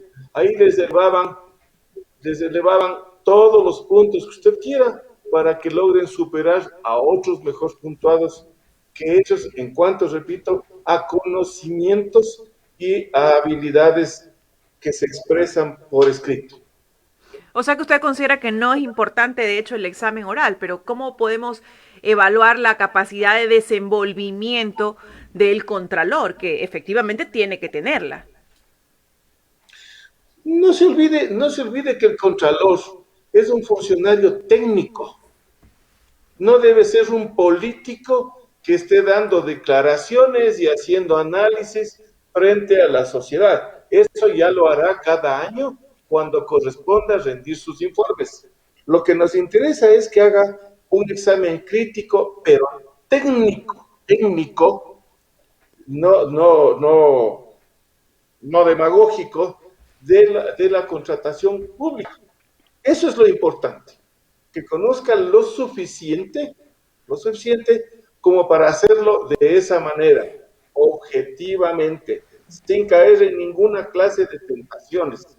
Y una persona que habiendo obedecido, eso ya es currículum, ¿no es cierto? Que habiendo obedecido, sepa mandar. ¿Mandar en dónde? En su institución, para que no se le vaya de las manos y tampoco él salga de la institución por las patas de los caballos, como ha sucedido con los últimos contratos. Doctor, hablábamos que no hay muchos cambios en el reglamento para la selección del Contralor. ¿Usted considera que el Consejo de Participación Ciudadana aún está de pronto parcializado con ciertos posibles aspirantes? Claro, yo creo que sí, ya suenan algunas distinguidas damas, sobre las cuales yo no pongo tacha, ¿no es cierto? Porque debo reconocer que son personas inteligentes, un par de caballeros también suenan por ahí, pero claro, ya son rumores y yo más bien soy inclinado a hacer poco caso de lo que son los rumores. A veces se tiran estas pelotas o estos globos de ensayo para quemar a ciertas personas, ¿no es cierto? Veamos qué es lo que sucede. Esperemos que el Consejo de Participación Ciudadana y Control Social, liderado por la abogada Almeida, nos dé un alegrón al Ecuador, aunque sea por el tiempo que falta para que se complete el periodo que debió agotar Polis, ¿no? Y que no lo pudo hacer por las circunstancias que son de sobra conocidos. Doctor, sin duda le espera un arduo trabajo a quien asuma la Contraloría, pero desde su punto de vista, ¿cómo recuperar la credibilidad que perdió la Contraloría? Con trabajo.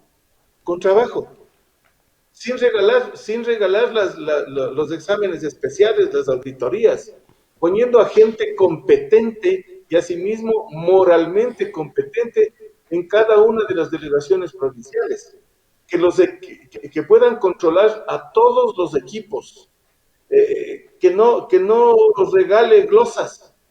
No puede ser posible que más de 800 glosas hayan sido desvirtuadas por el simple arte de Birli Birloque, ¿no es cierto? Es decir, ¿cómo se recuperará la confianza? Con trabajo, trabajo y trabajo. No con declaraciones ni con palabras dulces y envolventes, como lo hacía el autodenominado Contralor Celi, ¿no es cierto? Que resultó la peor tragedia, peor que Polis, ¿no es cierto? Entonces, yo creo que si es que va una persona bien intencionada y trabaja con fuerza para evitar que se lleven la plata de los ecuatorianos vía contratación pública, esa institución volverá a ser lo que era antes, con personas probas y correctas. Doctor, dentro del reglamento está que tampoco los que participen o vayan a concursar dentro del proceso para Contralor General del Estado hayan estado afiliados o haber sido parte de un cargo de elección popular en los últimos 5 años. Esto ya estaba, ¿no? Sí, ya estaba, pero no es la panacea, pues, ¿no es cierto? No es la panacea. Más bien coarta la... Y todos los ciudadanos somos políticos. Sí, ¿no es cierto? O sea que en los partidos políticos también usted encuentra no solamente personas malintencionadas, sino también gente inteligente, gente capaz, gente competente. Y no importa que está de uno y otro cargo hace un mes, hace un año o hace 20 años. Sí, si es una persona competente y correcta, creo que debe ser escogida y debe ser electa. No hay por qué razón de ese derecho que tiene el ecuatoriano para que los ciudadanos de su país. Sí, a mí nunca tuve esa limitación. es anticonstitucional, se va contra el derecho a la igualdad, ¿no es cierto? Sí. Más bien, esas ya son cosas para el consumo de medios, de redes, etcétera, etcétera. Así que no se metan las patas los partidos políticos. Pero bueno, eso depende únicamente de la persona, de la calidad de la persona que usted elija para dejar que meta o no meta las manos determinado partido político, aunque sea el suyo, dentro de la institución a la cual tiene que servir objetiva y técnicamente. Es decir, no es un problema de afiliaciones ni de instituciones, es un problema de la persona a quien elijamos. Puede no ser afiliado nunca en la vida a un partido político, pero por ahí le ponen a un bribón y no va a servir de nada, ¿no es cierto? Entonces yo le veo poco edificante poner ese tipo de cotas y limitaciones. Ahora, doctor, hasta que se elija al Contralor, ¿cómo está la situación del Contralor? No sé si el que está encargado ha sido ratificado. ¿Cuál es la condición de él? Él tiene un grave problema. Haber sido designado como subcontralor por el contralor, por el autodenominado contralor que se apoderó de la Contraloría y que está preso. Entonces, ¿hasta qué punto es válida esa designación del subrogante? Yo creería que no tiene ninguna validez, ¿cierto? Inclusive de origen, porque todos los ecuatorianos vimos cómo Pablo Celi se apoderó de la Contraloría rompiendo las acciones de personal que le reemplazaban y designaban a la señora Saber Chabón. Ya, es decir, es un origen ilícito, doloso, apropiado con violencia sobre la persona y sobre las cosas, porque eso vimos por televisión todos los ecuatorianos, ¿no es cierto? Entonces de ahí al viaje que hizo a la prisión el señor Celi por todas sus hazañas, ¿no es cierto? La generación de otra acción de personal para favorecer a un tercero, a mí me parece que es nula, de nulidad absoluta. Ipso iure es nula, no debería surtir efecto. Y creo que todas estas cosas que han sucedido van a causar mucho daño a las actividades, a las acciones, a los contratos, a exámenes que han quedado hechos por estas personas ilícitamente apoderadas de la Contraloría General del Estado. Fíjese, a tal punto es el problema que la señora Zárate salió corriendo. Lo que debería hacer el Consejo de Participación Ciudadana y Control Social es escoger, si es posible, aunque sea entre los funcionarios más antiguos, con mejor trayectoria de la Contraloría General del Estado, un subrogante para designarlo hasta que cumpla el periodo que vio cumplir Poli y que pretendió cumplir este ciudadano Celi. ¿El doctor Riofrío no es de carrera? Es de carrera, pero entiendo que él aceptó una designación no del Consejo de alguien que no está legal, pues ya en este momento. ¿Perdón? De alguien que no está legal y que nunca tuvo legal, de acuerdo a algunos analistas que lo han dicho en este espacio. Carrera, pero su designación no tiene origen en el Consejo de Participación Ciudadana y Control Social, que es el competente para solucionar estos problemas y que tanta vuelta se ha dado para poder solucionarlos. Si no podían trabajar en eso, no debieron aceptar esos cargos, señores. De ganas se dan tanta vuelta. Entonces te decía que no lo designó el Consejo, lo designó el PPL, Celi lo designó. Por eso, a mi juicio, a mi leal saber y entender, es nulo. Ipso iure no debe surtir efecto alguno. Yo creería que su propuesta de que se encargue a alguien de la misma Contraloría o de carrera es bastante sensata, porque ¿quién mejor conoce el tema de Contraloría que alguien que trabaja ahí, que tiene muchos años y que va a cuidar su puesto? Sí, totalmente de acuerdo, eso es lo que se debe hacer para terminar, repito, el periodo y que siga nomás el concurso para el nuevo Contralor que ha de trabajar luego de fenecido este periodo. Doctor, usted también litigó, si no me equivoco, con el tema de Contraloría en el proceso de eliminación de algunos partidos políticos.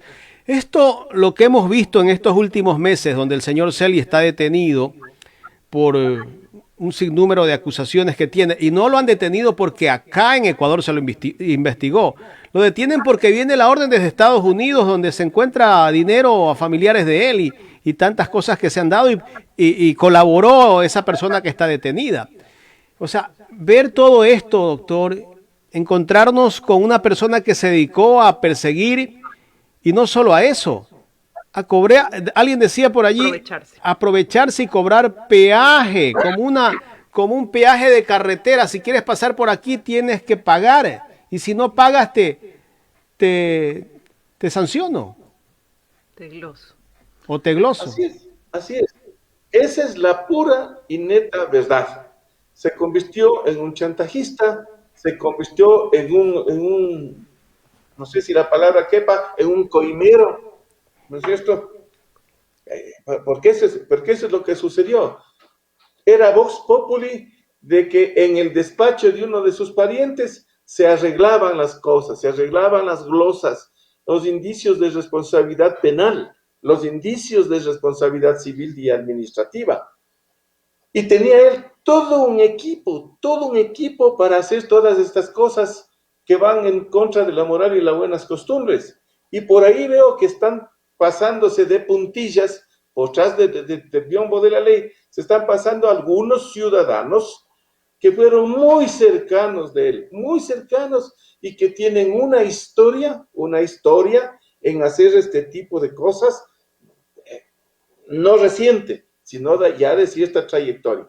Espero que ya con las declaraciones de los testigos protegidos, estos individuos salgan a la luz y el largo brazo de la ley los atrape. Quiero agradecerle por haber aceptado este diálogo aquí en Ecuador en Directo y vamos a seguirlo contactando para hablar de otros temas. Muchísimas gracias, doctor. Con todo gusto, muchas gracias, estoy a las órdenes. Gracias al doctor Jorge Acosta, expresidente del Tribunal Supremo Electoral. Hemos hablado sobre el nuevo reglamento para el concurso de selección de Contralor General del Estado. Una papa caliente. Definitivamente, ¿no? Ya tenemos cuántos meses en este dilema de la Contraloría. Esperemos pues que con este reglamento y con el proceso que se dé, por fin se encuentre institucionalidad dentro de la Contraloría General del Estado. Lo decía aquí en este espacio el doctor Augusto Tandazo, dice, todo lo actuado por el señor Celi desde que se posesionó es nulo, de total nulidad, porque él nunca fue un contralor legalmente posesionado o que haya estado de acuerdo a lo que dice la ley. Bueno, ahí hay que analizar varias aristas, ¿no? Desde lo que dice la normativa con el reglamento interno de la Contraloría. Y de verdad que no, pues es que es claro. Hay vacíos, hay vacíos. Carla, es que a quien designó el señor, que salió el señor Poli, es a otro contralor. Que no es él. Que no es él. Entonces él cogió, rompió esa subrogación y dijo, yo soy el contralor. ¿En base a qué? ¿En base a qué? Y ahora él designa al subrogante del subrogante. Y eso no está en la ley, no existe. Aquí yo no creo que hay que ser abogado para interpretar estas situaciones que se han dado dentro de Contraloría. Cualquiera puede interpretarla y se va a dar cuenta que no procede. Entonces todo lo que hizo el señor, pero también quienes le dieron el visto bueno para que él ocupe ese cargo, el expresidente Moreno, pues. Él lo reconoció y el gobierno no tenía nada que hacer, no tenía por qué meterse dentro de un organismo que es autónomo, independiente. Pero sin embargo, él lo reconoció. Eso ocurrió. Lamentablemente, así es como ha Se funcionado ha manejado. o se sigue funcionando dentro de este país. Y muchas instituciones públicas por eso andan de tumbo en tumbo, lamentablemente. Bien, nos vamos, mi estimado Jorge Aycar.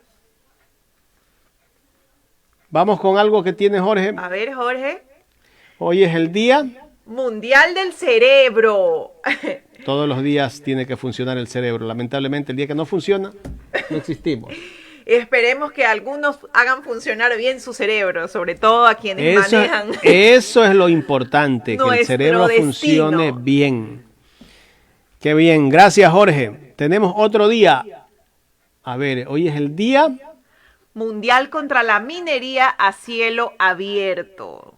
para los que Se dedican a esto y que destruyen al planeta. Miren cómo está esa fosa allí, producto de la minería. Y seguramente eso ya no tendrá un reparo tan fácil, ¿no? Cómo destruimos el planeta. Es importante que se haga de la forma correcta, ¿no? Hay que cuidar el planeta. Cuidando. Hoy se inauguran los Juegos Olímpicos, hoy empieza la participación de todos los deportes, no todos los deportes, porque van en orden allí, van ciertos deportes, se inauguran hoy, mañana empiezan otros deportes, bueno, en fin, son, si no me equivoco, casi 20 días o un mes de Juegos Olímpicos. Había preocupación, Carla, porque dentro de la Villa Olímpica encontraron a un atleta que tenía COVID. Eso fue preocupante para los organizadores de estos Juegos Olímpicos. Bueno, esperemos que todo haya sido nada más, ya haya sido controlado y no hayan más casos, ¿no? Gracias a que la tecnología también ahora ayuda muchísimo a detectar estos casos de COVID. Así es, bueno, y vamos a tener información, por supuesto, sobre los Juegos de Tokio y sobre la participación de Ecuador, ¿verdad, Jaime? El próximo martes, a partir de las 8 de la noche, está el programa Fuerza Deportiva Extreme, que lo conduce don Roy Morán junto a Gilda Miranda. Estarán contándole todos los detalles de lo que ocurre en los Juegos Olímpicos y la participación de nuestros atletas, que son 48, Jorge, ¿no? 48 atletas clasificados a los Juegos Olímpicos pues, ¿no? de Tokio 2020.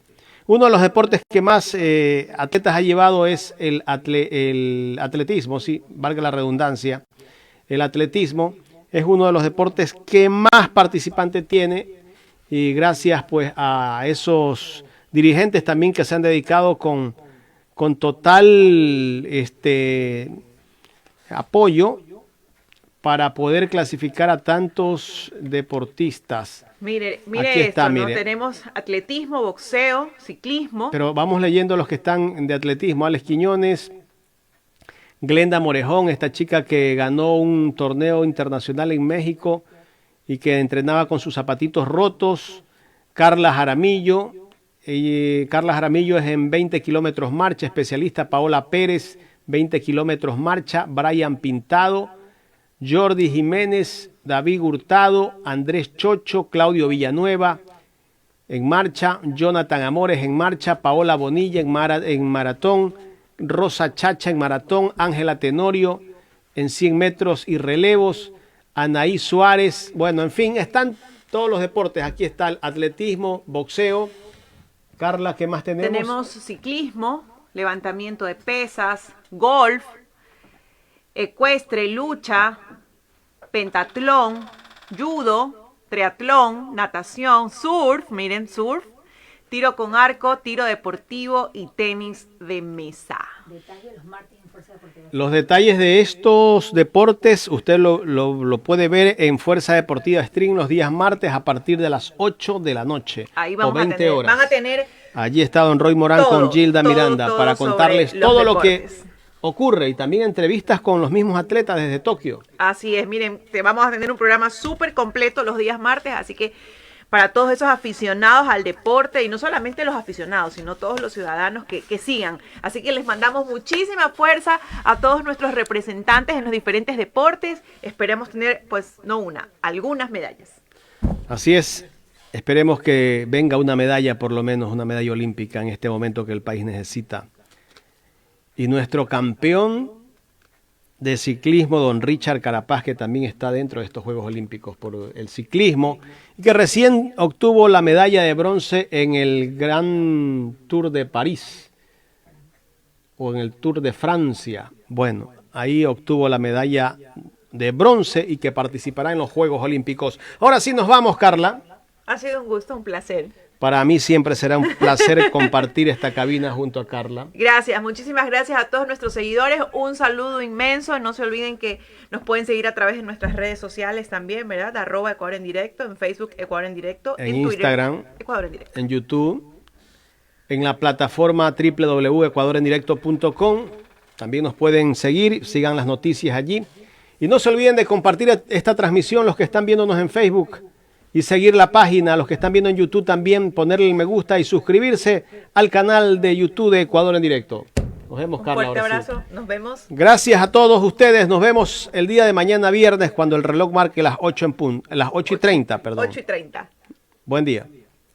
Buró Jurídico Mercalop. Seguramente no somos los únicos, pero sí los mejores para defender tus derechos. Mejores en atención, calidez y responsabilidad a tu servicio. Si se trata de atención personalizada, acude a Buró Jurídico Mercalop. José Mascote 914, entre Hurtado y 9 de octubre. Piso 3, oficina 302. Director General Abogado Pedro Merchán Miñán.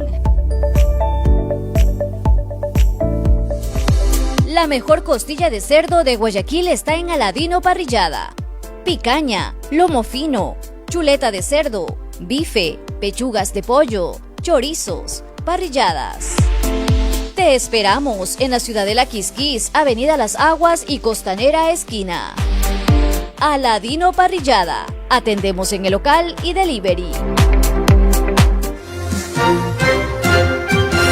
Los especialistas, actualidad informativa, opinión, comentarios, entrevistas. Los especialistas, credibilidad comprobada.